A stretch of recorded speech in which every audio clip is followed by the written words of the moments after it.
the following audio clip, you will learn the summary of Arms and the Man, a play written by George Bernard Shaw. The play is set against the backdrop of the Serbo-Bulgarian War. As the play goes on, we come to understand that the Bulgarians are winning. In the play, too, we are introduced to one particular Bulgarian family, the Petkov family. The setting of the first act is a lady's bedroom. A young and beautiful girl called Raina is there along with her mother, Catherine. Raina is young and romantic, while Catherine is a country woman who tries to behave like a lady. It is from their conversation that we get to know that the Bulgarians are winning the war. Her mother also tells her that Sergius, Raina's fiancé, the man she is supposed to marry, has done something very heroic. He had led a cavalry charge against the enemies, and this was responsible for the Bulgarians winning the war.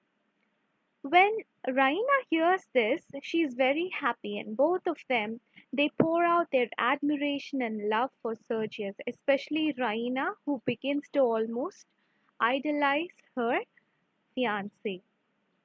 At this point, shots and cries are heard out in the street. It seems like the Bulgarians are chasing their enemies in order to kill them. Catherine tells her daughter to lock her windows and go to bed as things are so heated outside. Raina agrees even though she wishes to leave her windows unlocked. But when her servant Luca comes to know of Raina's wish, she leaves the windows open before exiting the room. Soon things take an interesting turn. A man enters her bedroom through the unlocked windows. When he is discovered by Raina, he threatens to kill her, but she chides him for being a coward and not meeting his death bravely like a man. The man, whose name is Bluntschli, tells her that he does not associate reckless things with manhood.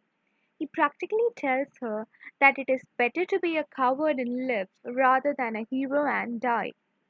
Raina begins to feel sorry for him and gives him chocolates to eat.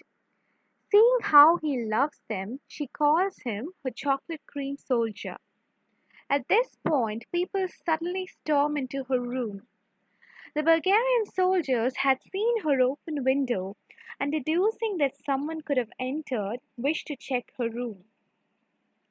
Though Raina now has the opportunity to give up Bluntschli, she does not do so and instead protects him, saying there's nobody in the room.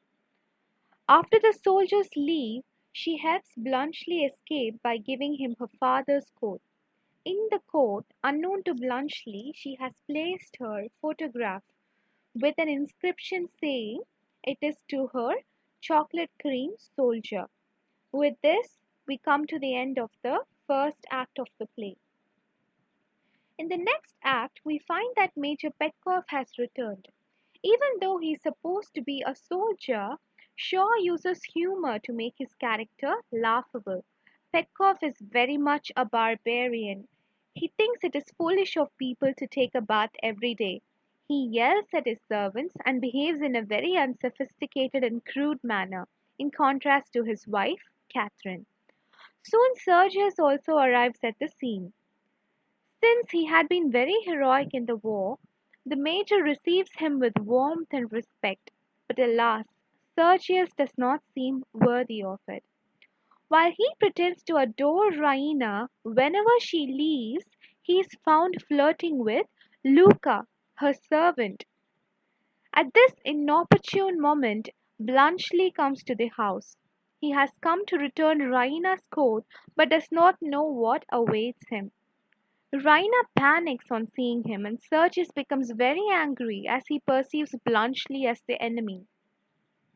When things get very tense between the two, Major Petkov arrives and attempts to appease them. Petkov, as it turns out, has a very good opinion of Bluntschli as he had known him in the war. All of them get to talking, and Petkov invites him to stay for some time.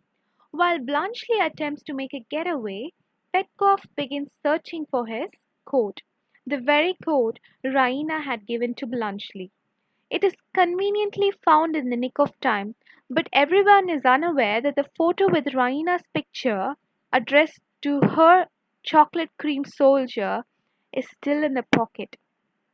When Raina discovers this, she grows very alarmed, and both Bluntschli and she try to retrieve it without Petkoff's knowledge.